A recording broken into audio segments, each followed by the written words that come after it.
warahmatullahi wabarakatuh. Waalaikumsalam warahmatullahi wabarakatuh. Selamat siang anak-anak. Siang Bang. Bagaimana kabarnya hari ini? Alhamdulillah sehat. Alhamdulillah sehat. Nah ya, kembali lagi bertemu dengan Bapak pada hari ini. Nah jadi sebelum kita memulai pembelajaran pada hari ini, mari kita berdoa bersama yang akan dipimpin oleh ketua kelas kita hari ini. Atas nama Hasbi, silakan.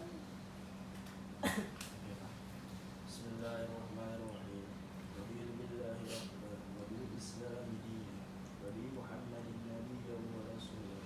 Rabbi zidni ilman nafi'an warhamna ya ilahi warzuqna bis-shalihin. Walhamdulillahi rabbil alamin. Ya, sebelum kita memasuki pembelajaran kita, alangkah lebih baiknya Bapak absen dulu. Bahwasanya agar kita tahu orangnya hadir atau tidak. Yang pertama Muhammad Hasan. Hadir Pak. Ya, bagus. Selanjutnya Muhammad Hasbi. Oh iya, itu dia. Mantap. Nah, sebelum kita memasuki pembelajaran kita hari ini, apakah ada yang ingat kita kemarin pelajaran apa? Tentang Syekh Abdul Asinjili Pak. Oh iya. Hasbi, ya. Ingat Pak. Judulnya. Nah ya, jadi seperti yang dikatakan oleh Hasan tadi, nah kita itu mempelajari tentang Syekh Abdul Rauf Asinjili. Nah, ada yang masih ingat Syekh Abdul Rauf Asinjili itu siapa? Ulama Aceh Pak. Ya, Hasbi. Seorang ulama penemu yang membawa syarikat pertama di Indonesia Pak. Oh iya betul. Nah dan juga Syekh Abdul Rauf Asinjili itu merupakan orang yang mendirikan Masjid Raya Aceh. Nah, itu yang paling mudah diingat. Nah, lalu hari ini kita akan mempelajari Wali Songo. Nah, ada yang tahu itu apa Wali Songo? Wali Sembilan. Nah, jadi kita mempelajari tentang Wali Songo.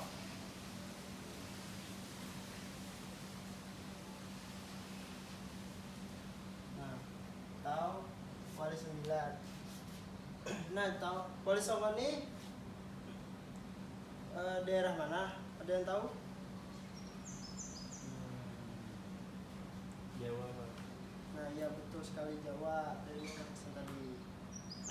Nah, Wali Songo itu merupakan 9 wali yang berada di Jawa. Nah, pendapat mengenai Wali Songo ini ada 4. Pendapat yang pertama adalah wali yang 9. Nah, yang menandakan jumlah wali yang ada 9 atau sanga ke dalam bahasa Jawa. Nah, lalu yang kedua menyebutkan bahwa kata Songo atau sanga berasal dari kata sana yang dalam bahasa Arab berarti mulia. Lalu ketiga menyebutkan kata sana berasal dari bahasa Jawa, nah yang berarti tempat. Nah lalu yang keempat mengatakan bahwa Wali Songo adalah sebuah majelis dakwah di Nusantara yang meliputi Indonesia, Melayu atau Malaysia dan sekitarnya. Nah, yang pertama kali didirikan oleh Sunan Gresik atau Maulana Malik Ibrahim pada tahun 1404 Masehi atau 808 Hijriah. Nah, dan sunan-sunannya itu ada 9. Nah, seperti yang kita ketahui, ada Sunan Gresik, Sunan Ampel, Sunan Derajat, Sunan Bonang, Sunan Kalijaga, Sunan Giri, Sunan Kudus, Sunan Muria, dan Sunan Gunung Jati. Nah, lalu di sini Bapak minta dari anak murid berdua untuk bisa membacakan, gitu, menjabarkan sedikitlah mengenai wali-wali tersebut. Nah, jadi dibagi 2 dari 9 itu, entah Hasbi 4 atau Hasan 5. Bisa? Bisa Pak. Nah, dimulai dari Hasbi dulu. Oke, pertama Sunan Gresik atau Maulana Malik Ibrahim. Inilah wali pertama yang datang ke Jawa Timur pada abad ke-13 dan menyiarkan Islam di sekitar Gresik. Lalu dimakamkan di Gresik, Jawa Timur. Kedua, Sunan Ampel atau Raden Ahmad menyiarkan Islam di Ampel, Surabaya, Jawa Timur. Beliau merupakan perancang Masjid di Demak. Nomor 3, Sunan Derajat atau Syarifuddin, anak dari Sunan Ampel, menyiarkan agama di sekitar Surabaya. Beliau adalah seorang sunan yang sangat berjiwa sosial. Yang keempat, Sunan Bonang atau Makhluk Ibrahim, putra dari Sunan Ampel, menyiarkan Islam di Tuban, Lasem dan Rembang. Oke, sudah Pak. Oke, bagus. Nah, itu tadi 4 sunan yang dijelaskan oleh Muhammad Hasbi. Nah, di situ ada sunan yang pertama yaitu Sunan Gresik. Nah, beliau ini yang merupakan pendiri dari Wali Songo. Nah, nama asli beliau adalah Maulana Malik Ibrahim. Beliau ini datang ke Jawa pada abad ke-13 dan menyiarkan Islam di sekitar Gresik. Nah, lalu dimakamkan beliau itu di Gresik, di Jawa Timur. Nah, selanjutnya sedangkan Sunan Ampel atau dengan nama aslinya Raden Rahmat. Nah, beliau menyebarkan Islam di Ampel karena sesuai dengan nama gelar beliau, jadi beliau mengajarkan Islam di Ampel. Nah, dan beliau adalah perancang masjid yang ada di Demak di situ. Nah, lalu yang ketiga ada Sunan Derajat. Nama asli beliau adalah Syarifuddin. Nah, Sunan Derajat ini merupakan anak dari Sunan Ampel. Nah, beliau menyebarkan agama Islam di Surabaya. Nah, dan juga beliau ini orang yang sangat berjiwa sosial. Lalu yang ketiga itu Sunan Derajat. Nah, nama asli beliau Syarifuddin tadi. Nah, dan yang keempat ada Sunan Bonang. Nama beliau Makdum Ibrahim. Nah, beliau ini juga merupakan putra dari Sunan Ampel atau adik dari Sunan Derajat. Nah, beliau menyebarkan Islam di Tuban, Lesen dan Rembang. Nah, lalu selanjutnya Sunan yang kelima sampai 9 bisa dibacakan oleh Muhammad Hasbi. Sunan yang kelima ialah Sunan Kalijaga atau Raden Mas Said alias Jaka Said, murid dari Sunan Bonang yang menyiarkan Islam di Jawa Tengah. Ya. Yang keenam ialah Sunan Giri atau Raden Paku, menyiarkan Islam di luar Jawa yaitu Madura, Nusa Tenggara, dan Maluku. Yang ketujuh ialah Sunan Kudus atau Ja'far Shadiq, menyiarkan Islam di Kudus, Jawa Tengah. Yang kedelapan ialah Sunan Muria Raden Umar Said, menyiarkan Islam di lereng Gunung Muria, Jawa Tengah. Yang kesembilan ialah Sunan Gunung Jati atau Syarif Hidayatullah, menyiarkan agama Islam di Banten, Sunda Kelapa, Cirebon. Beliau seorang pemimpin yang berjiwa besar. Sudah Pak? Ya, betul.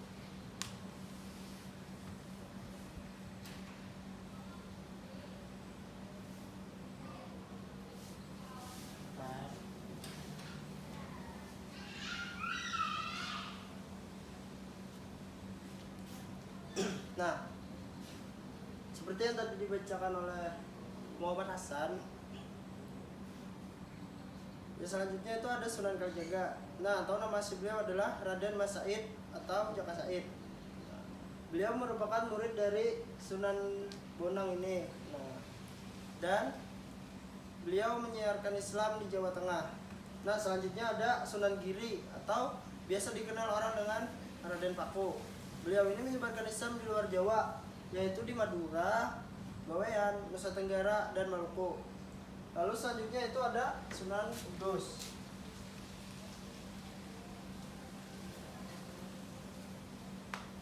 Nah, seperti yang kalian ketahui, Sunan Kudus atau yang bernama asli Ja'far Shadiq, beliau menyiarkan Islam di Kudus sesuai dengan gelar beliau sendiri. Nah, lalu selanjutnya itu ada Sunan Muria. Nah, Sunan Muria, dan yang terakhir ada Sunan Gunung Jati.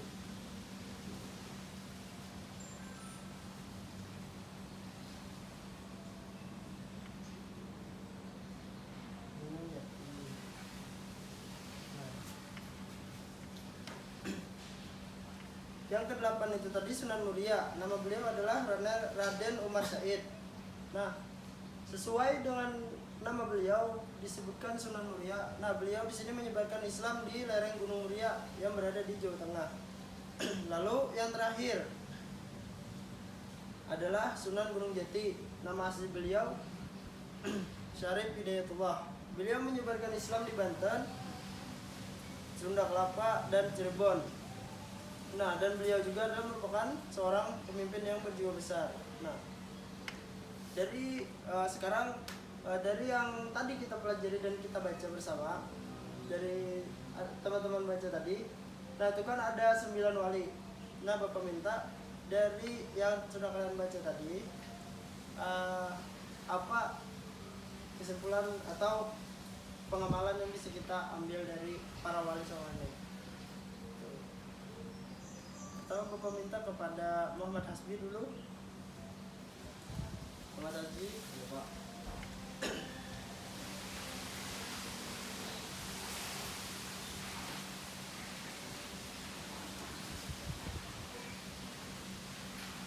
Gimana? Jawab ke Pak. Kalau mau langsung jawab bisa. Atau ke Muhammad Hasan dulu. Iya Pak. Apa? Ibrah atau kesimpulan dari Wali Songo ialah mereka para Wali Songo menyegarkan agama Islam dengan cara damai, bukan dengan cara kekerasan. Itu Pak. Ya, betul, bagus. Nah, jadi jawaban dari Muhammad Hasan tadi cukup bagus. Nah, dan alangkah baiknya Bapak berikan penjelasan sedikit. Nah, jadi betul yang dikatakan oleh Muhammad Hasan tadi bahwasanya 9 wali ini mengajarkan ajaran Islam itu dengan damai dan tidak melakukan kekerasan. Beliau juga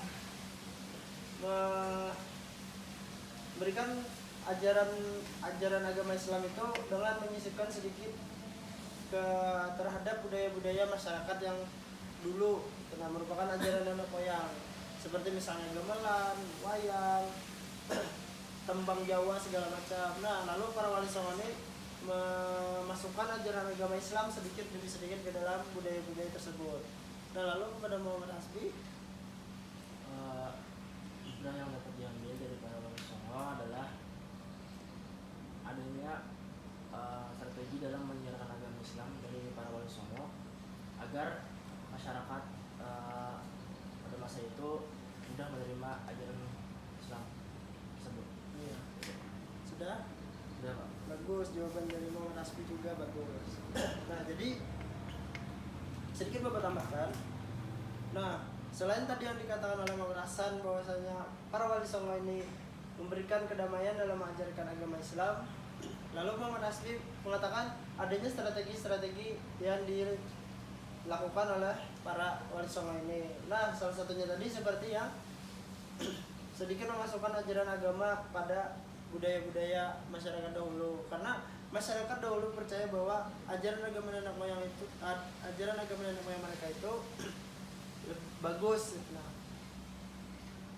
lalu para wali songo berusaha sedikit demi sedikit memasukkan sedikit ajaran-ajaran agama Islam sedikit demi sedikit, lalu sehingga banyak masyarakat yang paham dan mengerti bagaimana ajaran agama Islam. Nah, itu.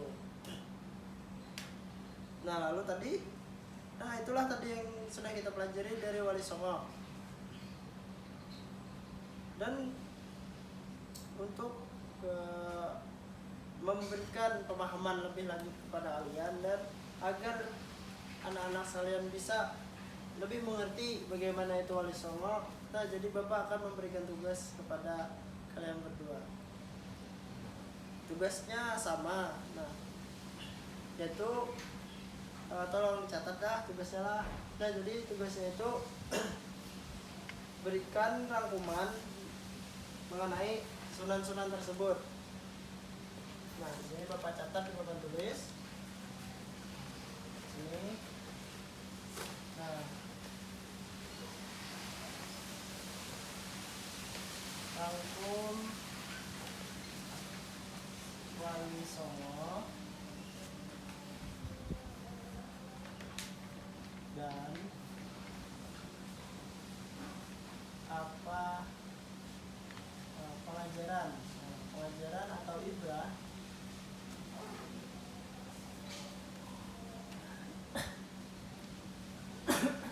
yang bisa kita amalkan. Nah, yang bisa kita amalkan. Nah, ya, tuh. Nah, tadi sedikit yang tadi disampaikan oleh anak-anak sekalian bahwasannya ibrah yang tadi bisa kita ambil. Nah, lalu yang untuk tugas nanti, jadi ibrahnya itu yang bisa kita amalkan dan kita ikuti pada kehidupan sehari-hari. Sudah mengerti? Nah, ya. Jadi karena waktu kita sudah hampir habis dan Bapak sudah memberikan penjelasan tadi dan tugas juga sudah dapat. Nah, jadi marilah kita menutup pembelajaran pada hari ini dengan mengucap hamdalah. Wabillahi taufiq wal hidayah. Assalamualaikum warahmatullahi wabarakatuh.